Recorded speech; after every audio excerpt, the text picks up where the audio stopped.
Good evening, good morrow, and good day, and welcome to another campaign diary and Q&A here on Slice and Dice about the Many Lands campaign and about the most recent session. That was session number 3, which has now been called A Smutty Exchange. Now, if you haven't seen the latest episodes in the series, you can find them all on our YouTube channel. In fact, the latest session just uploaded to YouTube earlier today. You can find that, that's Slice and Dice. In fact, there's a link to that further down our Twitch page, so if you just have a look at that, click the link there and you can watch all of the episodes so far, and in fact the last campaign diary is now on there as well. Of course, the most recent episodes are also up on Twitch still. They'll be up, I think they're up for 2 weeks before they disappear from there forever, so if you're watching on Twitch you can of course find the other most recent episodes on there. But if you want to catch up and watch everything in your own leisure, YouTube's the place to go. But anyway, so this campaign diary and Q&A will be focusing on session number 3 and all the events that happened there. And I have to say, actually going into session 3, one of the main issues I was having was actually that we've got a party of 3 that then expanded to a party of 6. So there was a lot of introductions to do. I'm just getting my phone going off. Bear with me 1 second.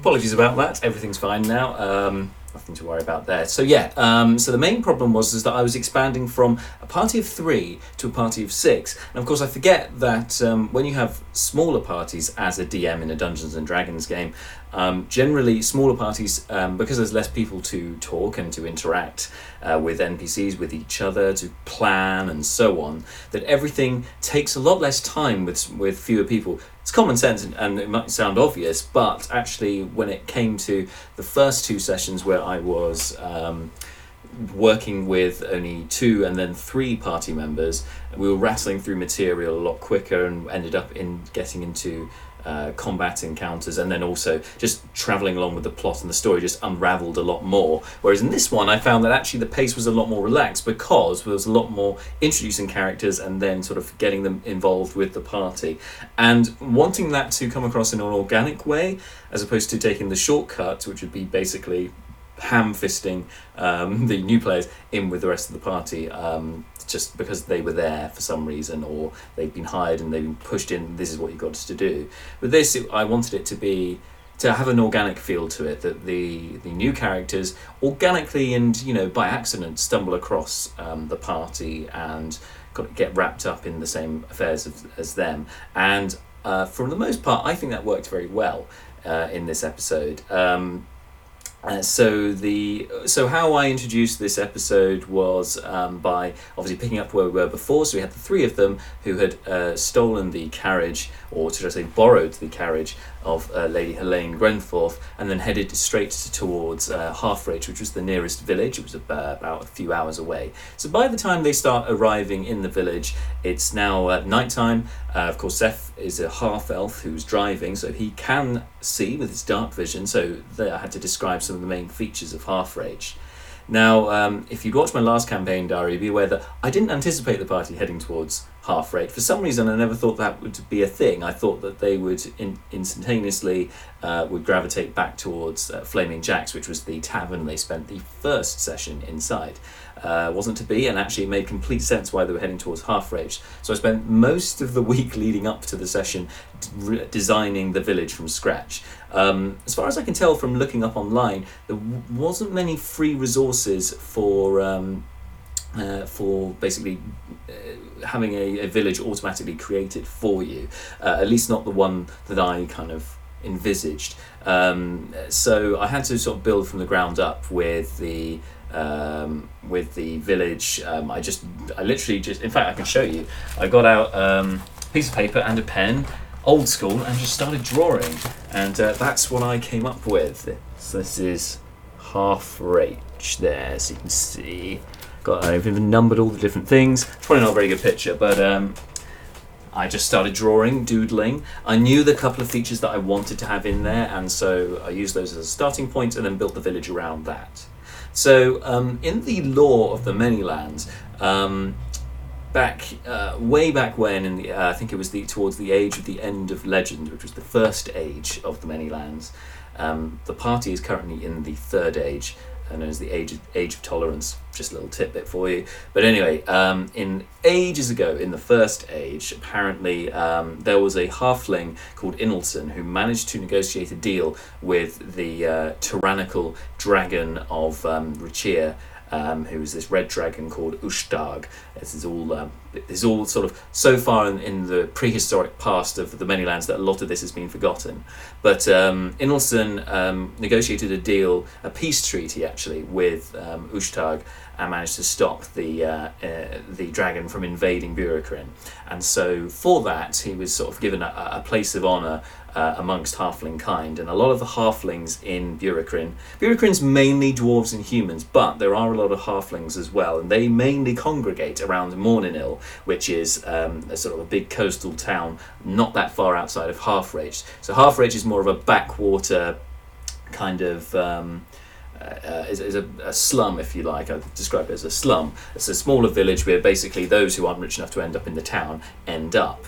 And so I wanted sort of Inelson to be quite a big impact on the village, and that's why you have a tower called Inelson's Watch, and then you also have the tavern as well called Inelson's Rest. So Inelson's Watch would be where Inelson would keep an eye on things with the dragons over the border, and also be a good lookout point for the town of Morningill itself. It would protect the town by way of this watchtower, and then Inelson's Rest, obviously, after having a watch, goes down, has a nice sleep. So it made total sense, and it kind of the village built organically around that. The fact that there are people living there is mostly down to that watchtower and the community built around it. Then years later, and this is probably more up to date, the manufactory was built. The manufactory is the big warehouse. That's the second biggest building. So Seth, when he first arrives with the rest into Halfrach at night, the two buildings that stand out are the tower, because it's obviously very tall, and the manufactory, the warehouse. So I wanted to get those two established first, seeing as they would be the biggest by a long way, and the rest of the village is rather unexciting and uninteresting by comparison. Those are the two geographical points that are most interesting. So sort of laid that out there. During the week before the session, I also knew that I wanted to build something around, have a little sort of mini adventure in Halfrach, and so the manufactory, the warehouse, was a big part of that, and it looks like we're going to be jumping into that next week. Thought it would get done this week, but actually forget how much else could happen, especially with a larger party, and so actually that's going to be bleeding into next week, so I'll try not to talk too much about that. But anyway, so the three of them arrive in the village, have a look around, see what's about, as far as they can, because of course Malar, the Loxodon, DK's character, doesn't have dark vision, so therefore at night can't really see anything, other than of course the tavern, which has a lamppost outside, obviously signposted, very nice. So after some exploring around, and I was impressed actually that Seth, James's character, decided to check out the warehouse straight away and realised just sniff around there. It made a nice comedic moment, but also kind of set things up for later on.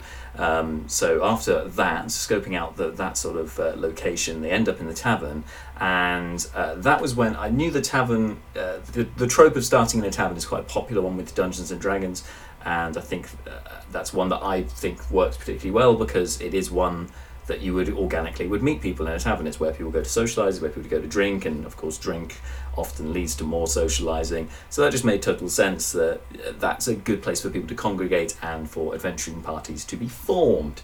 So I kind of played on that again here, only this time they do end up congregating in the tavern, but they arrive there all at different times by different means, and it was really fun to play with that, and I think that the players also enjoyed that. And so the first part of that was as soon as the party, that's Seth, Malar, and Fleeting, were going to enter the tavern, the door swings open and two dwarves are scurry out. Now, we already knew that Bart's PC, Brucon, was a dwarf. That had been established in our character creation video, which you may not have seen already. But in order to get him as a bit of a presence within Burekrin in general, because out of all of the player characters, him and Malar are the two main PCs that would have their roots within Burekrin. Malar because of his religious roots, and being that he is a man of the cloth, as it were, a pious individual, and one of the converted of the Temple of the Eight.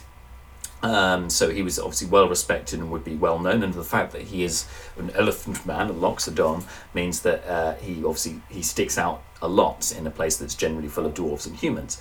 But Brucon, as discussed with Bart in his backstory, is Brucon Rumbleguts Ree.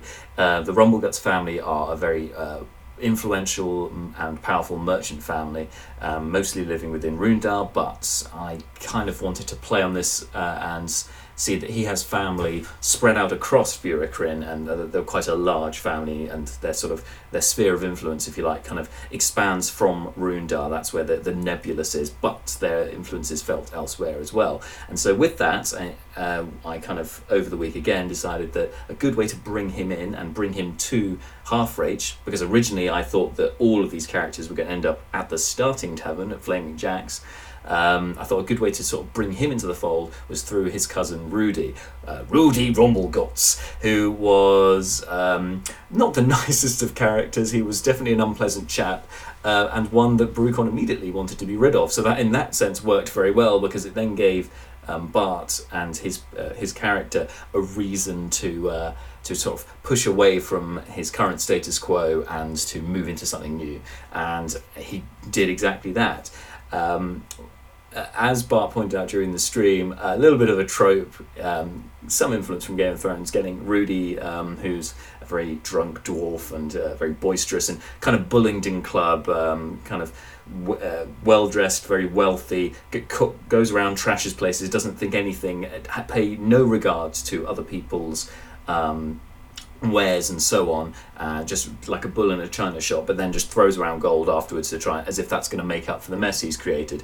And so he lives on a whim and he does what he wants, and with that he drags Brucon up Inalton's Watch, up the tower to the top, because he wants to piss off the edge of it. And very much, like I said, a Game of Thrones sort of homage, if you like, there. So while he's up there and Brucon tries vainly to get him to stop what he's doing, he does in fact pee off at the edge. And I knew what I wanted to do with that. I knew that this would be quite a fun little moment and a good way of bringing two characters possibly together, maybe not in the sense of being friends, but actually quite the opposite, in fact becoming rivals. And so with that, I then introduced our second character, Marta's character, Neris, a high elf with alabaster skin, sort of a teenage high elf with alabaster skin, and most notably these red eyes. So red and pupils, which is red iris, is quite intimidating and unusual. So introducing her next, again, she was. She had her own reasons from her backstory. She is looking to meet with her aunt and uncle up in Hilberg, which I think Marta said, but I don't think Neris, the character, has actually said much about what she's doing and where she's going to the party currently. But she's looking to head towards Hilberg, and she came from Ilurbarak.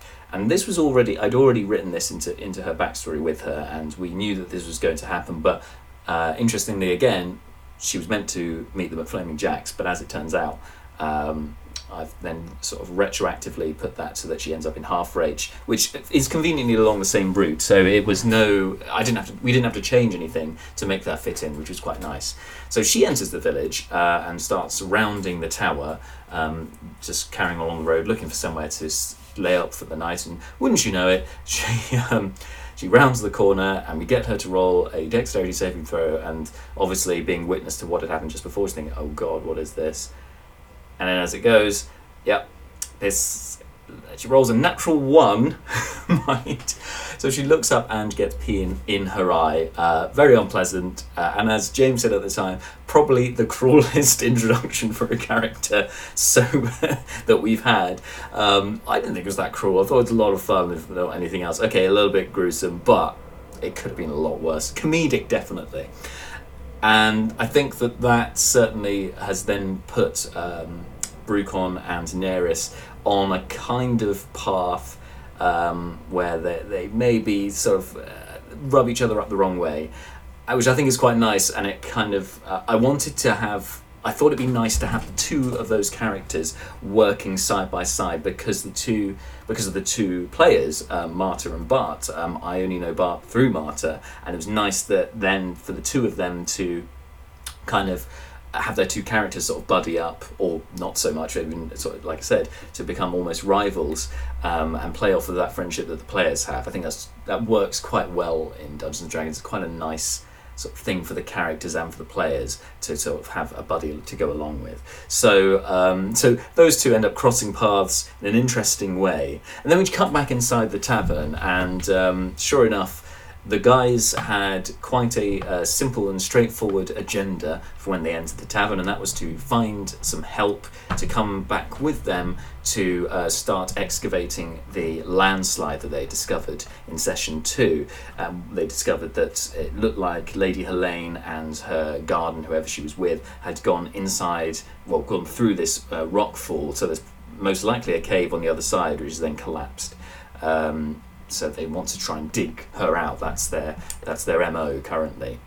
Sure enough, Seth, the rogue, although he has got some charisma, decides that he's going to jump up onto the table and announce to the entire bar that he's looking for help, and will anyone help us, and trying to give this stirring speech. Made him roll for it, and at that moment it was like, right, this is a perfect time to introduce our final player number 6, played by Marshall. Now Marshall's introduction was going to be a fun one, and we wanted to give a little bit of mystique to it, because he is the only player out of all 6 who wasn't at the character creation session. And in fact, if you watch the character creation video, you notice that he's not on it, because first of all he couldn't make it, but also even if he could have made it, he was telling me he wanted to do his character build slightly different to the others. So everyone else rolled their stats. So you'd roll 46, and you roll them 6 times, and then you'd have your 6 numbers by taking the top 3 results from the 4 dice each time, which you can see all this in the character creation video. So they do this, and from that they've got their 6 scores, and they can put them to whichever attribute they would like. But Marshall wanted to do something slightly different. He wanted to what's called roll down the line. So he would roll the 4d6 each time as before, only this time it would already pre-assigned what it was for, and then that would let him then let the dice dictate what kind of character he was going to play as, because certain stats are better for certain characters. So what he did was roll down the line and see what came out of that as a result. And in fact, he has given me his character rolls, so I can show them to you now. So first of all, he rolled for strength, rolling at the 4d6, and best scores 14. Dexterity next. Again, 2 6s and then a 2, so he rolled another 14. Then Constitution. This was his dump stat. Now, Constitution, bit of a normally one you want to have high stats for. He got 9, and he decided that's his dump stat. He's going to lean into it, but very risky. We'll see how that plays out. For Intelligence, again, he rolled 14. Seems to be an average that he has. Wisdom, he rolled 11. And then Charisma, finally, he also rolled a 14. From looking at how the rest of the party have been made up, I think Marshall had a strong inclination that he wanted to do another magic user, because so far it seemed the party are quite balanced. So we've got, just to go through them all, let's go through them all in order. So in order of appearance, so first of all, Seth, who is a rogue. half-elf rogue. Then we had Malar, who is a Loxodon cleric. So a cleric, obviously, can heal people and has some divine magical prowess, whereas a rogue is all about the glass cannon, is all about causing a lot of damage and then getting out of there, just hit and run tactics. So a cleric also is, especially as a Loxodon, is quite beefy. So you've got a front line of defense and also some magical prowess. Maybe clerics, because they're the healers, unless they are a war cleric, you probably wouldn't put them as the front line of defense unless you didn't have anything with a higher AC and with a higher armor class. And I think Malar could be quite tanky if you wanted to be, but that remains to be seen. Anyway, so then those two, and then we had Fleeting Look, who is a paladin. Now paladins, yes, now they again get their magic from the divine, as do clerics. But actually, sorry, paladins are the tankier for sure, and the more sort of fightery based ones. They're kind of, I like to think of paladins as a kind of hybrid between clerics and fighters. And I think that makes sense for them. So he's probably our real tank, is Fleeting Look. And then we've got Brucon Rumbleguts Ree, who is a dwarf monk. A monk, again, a dexterous fighter, kind of, I think in some ways quite similar to the rogue. Not necessarily the highest armor class, but like gets in there, very nimble, does their punches, does some karate or whatever, does some kung fu, gets his hits in and then gets out of there. Hit and run tactics, again good for the flanks like the rogue, to kind of team up and go in on stuff. And then we've got Neris, who is a sorcerer, so squishy, definitely in the rear guard, firing spells over the top. So quite a well balanced party. But I think Marshall felt that perhaps some more magical prowess would be good, and so he was debating as to whether to go for a bard or go as a warlock, and in the end he's chosen to go as well, I guess you'll find out. But it's one of those two, I can give you that much. And as a half-elf, as well as on top of his rolls, which as you saw were a lot of 14s, as a half-elf, that gives him a charisma of +2, meaning he has a charisma of 16, giving him a +3 on his charisma checks, which is very good for first level. That's what you want. You want to have at least one skill at +3 if you can.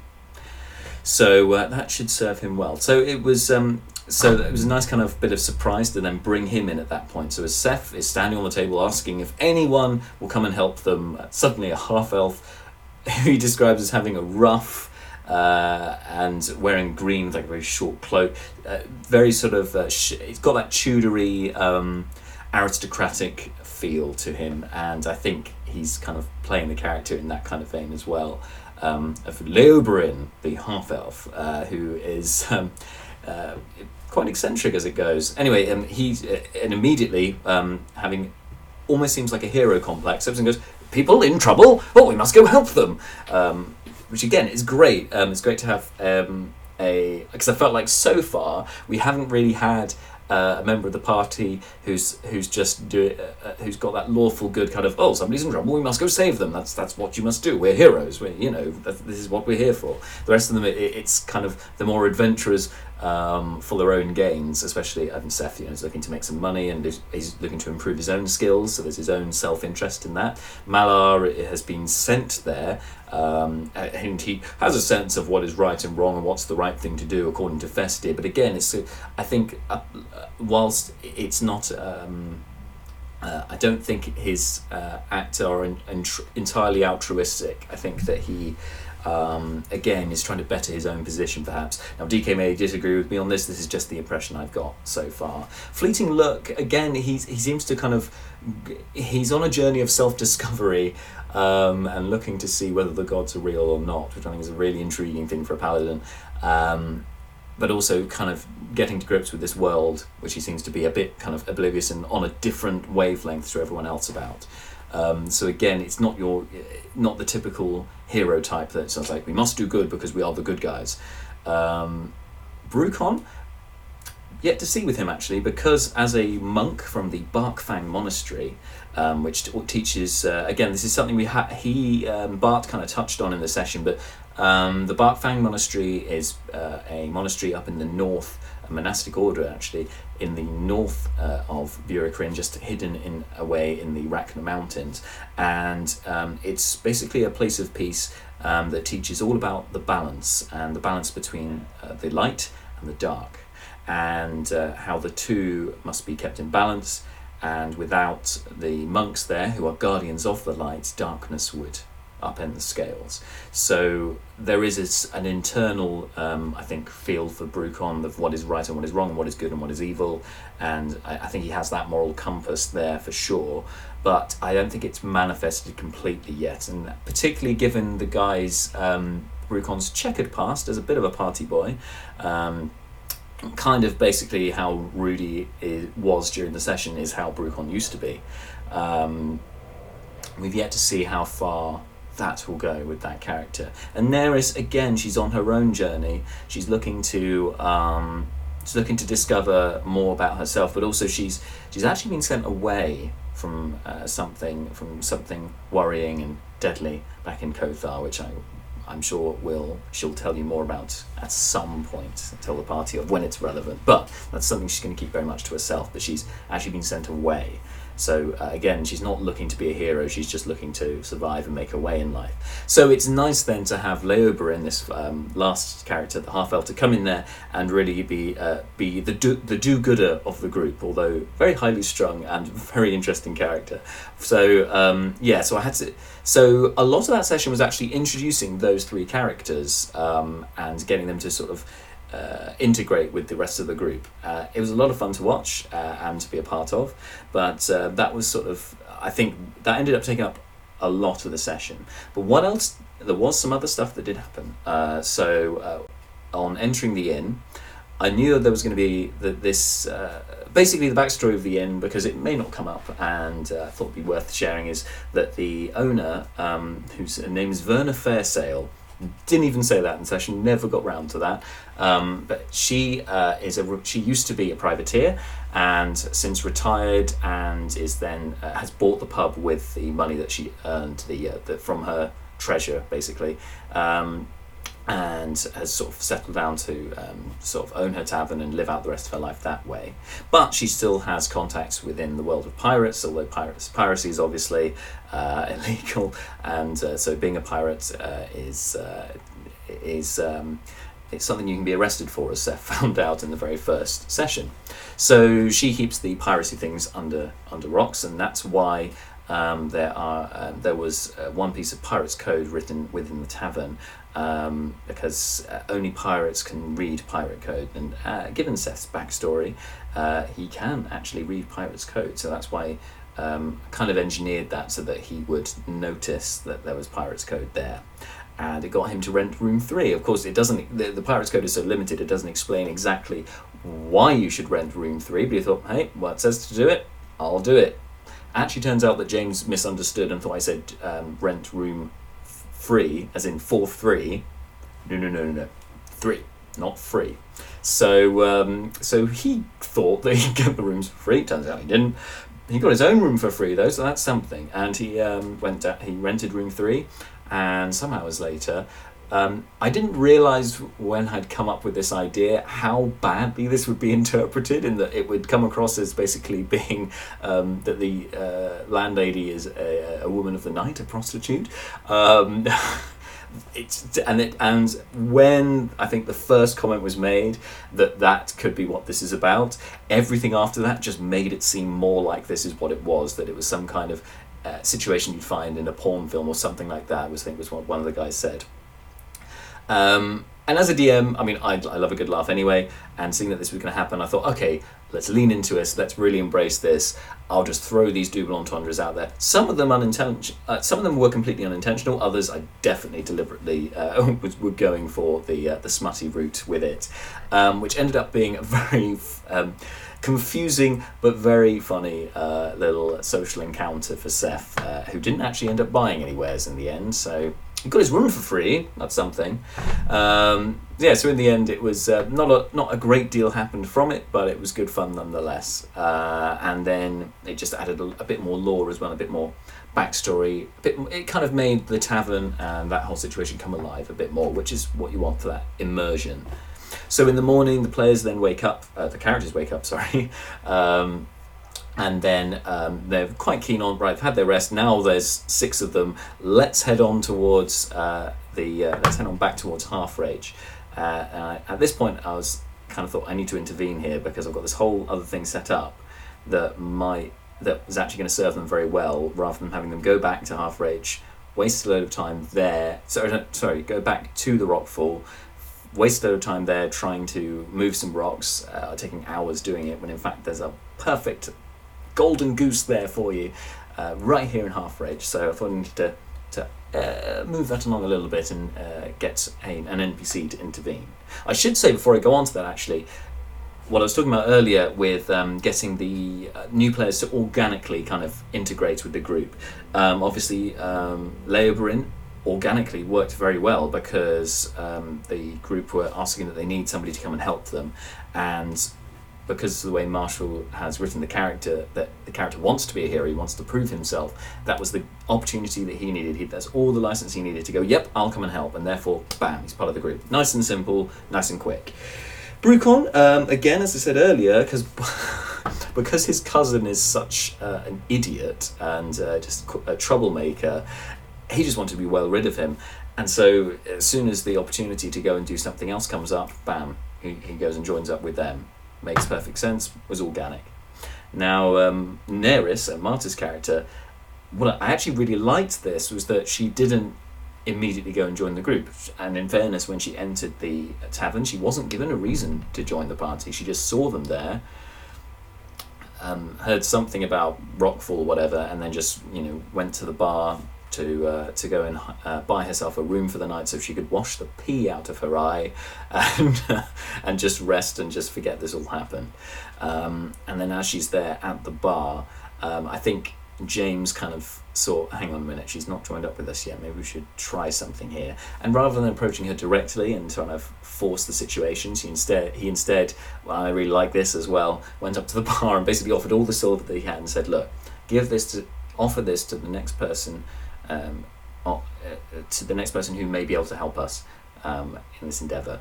And in fact, just hearing about the 10 silver made Neris go, hang on a minute, I'm a bit poor, I'm interested. And she was there at the bar anyway, so, and that got that conversation happening. She didn't even take the 10 silver in the end, but there we go, that kind of ties them in. At least for this initial encounter, that means that they now have a group of 6 all ready to go off and do something together. So anyway, as they're all loading up in the carriage, about to head off back to the rockfall with 6 of them, thinking, yeah, we can move some rocks between 6 of us, it won't take days. That was when I intervened a little bit, but I'd prepared for it. It made total sense, with this basically film noir style halfling called Callie Shallows, and she was doing some investigations, and she was smoking the entire time essentially. Basically, did a bit of a lore dump and explained the situation that she was investigating the Halfrach manufactory because she believes that the owner, Pat Galwright, has been buying slaves and putting them to work in the yard of the manufactory. Also explaining that slavery is illegal in Burekrin, so if that is the case, then he's committed a crime and he needs to be held accountable for that. Now, the obvious thing would be, okay, he's got slaves, we'll just find a slave and we'll take one of them out, and they say that they're a slave, they've got a slave brand, that'll be that. Unfortunately, that's not enough evidence that they need, and apparently they can't take the word of a person who's supposedly a slave, that could be faked. So instead, Callie is looking to implicate Pat Galwright by his own hand, and for that she wants his ledger. As a business in Burekrin, they have to declare their incomings and outgoings, and then they are taxed based off of that, because that's obviously a system that works. Capitalism, it's great, yep, that makes sense. That means things get funded, so it makes total sense within the law. And I think it also makes sense because it's something we can identify with, because we pay taxes, we do work, and blah blah blah. So basically the task was to get into the manufactory, get the ledger, give it to Callie, and that'll be all the evidence that she needs to give to her employer to then put Pat Galwright away. So that is the real impetus for this little adventure that will be beginning at the beginning of next session. That's on Monday, 6 p.m. here on the channel. But I can give a little bit away about what will be happening next time, because there's a part of this as well. I can give you a little behind the scenes gossip. So the other little juicy bit that they've been given to sort of hook them into putting away Pat Gowright is not just because he's employing slaves, although that's apparently enough for Leoberin, who's on a bit of a crusade for justice. There's also the manufacturer has been working on what's called a stonebreaker. It's a piece of siege equipment that's then been equipped with, it's been sort of repurposed to break rocks, and basically as part of this lore dump that Callie gives, basically explaining that so the Burican Republic is bordered by the Ratgurrit and Rachna mountains, and on the other side of those mountains is the Dragonborn Kingdom of Rachir, the two of which have not been getting on and are in a bit of a cold war currently. They're also competing for the resources within the mountains, are upping their mining efforts. So Burican are looking to expand their mining efforts. They're looking to improve and mechanize and just basically make their mining more efficient so that they can get further quicker. And so building the stonebreaker is a big part of that, because it means they can break into and build bigger tunnels with less effort. So essentially this is kind of like a repurposed battering ram that's used to break rocks, and is exactly the kind of tool that our heroes will find very useful for breaking into the cave, which they're going to be heading back towards later on. So that, I think, more so than the gold that Callie was promising, gave the guys a real reason as to this is why we should do this, because it's going to be really handy for us. It's going to save us time, and we're doing something good at the same time. So it all makes sense. So so that's where we leave things for next time. And one thing that's going to be fun as well is I predict they'll get through that encounter and get all the stuff that they need. But is the ledger going to be enough? Has Pat Gowright actually bought the slaves, or is it some kind of other arrangement that's going on? Who knows? So I'll leave that with you for next time. But one other thing with in regards to NPCs. In session 2, Malar, Seth and Fleeting Look came across a ranger in the wilderness around Half-Life Forest called Greenblade. And Greenblade, who Malar noticed is possibly a member of a noble house because of his the coat of arms that's on his sword, and because of the way he sort of carries himself and the way he speaks. He appears to be a noble from the Crowflies. And so there's a bit more story to him. Can't give too much away currently, a bit of a mystique. But he has also tasked them with taking a letter to Hilberg for him, which is conveniently also where Neris's aunt and uncle live. So I have a feeling their adventures will be heading that way soon enough, and possibly back past Flaming Jack's Bar and Grill. But the other part of that deal with Greenblade was they deliver the letter for him, and he looks into the disappearance of Helene Grenforth. And so I would be fairly confident that next time they may well come across Greenblade again. We shall see. Anyway, so the next episode and next session, that's session 4, will be streaming live here on the channel from 6 p.m. on Monday. Join me for that then, and join the rest of the players, of course, as well. Keep your requests coming in for Fate Dice. So far we've had a couple of suggestions in this week, which has been great. Once we have 20 suggestions, at some point during the session following, I will roll the Fate Dice and we'll see what happens. Fate Dice could be any sort of event. It could be a combat encounter. It could be a political or geopolitical or geographic event. Cataclysmic event. It could be an earthquake, a volcano erupting. It could be Martians crashing to Earth. It could be whatever your imagination comes up with. Just get your suggestions in just anywhere on social media, or at slice&d6 would be very helpful, with the hashtag Fate Dice, and I will add your suggestion to the list. Once we have 20, we'll roll it, and if yours comes up, of course, you'll get a big mention on the stream. So look forward to hearing your suggestions. Again, come join me from 6 p.m. on Monday here on the channel, and until then, thanks for watching, and I look forward to seeing you then.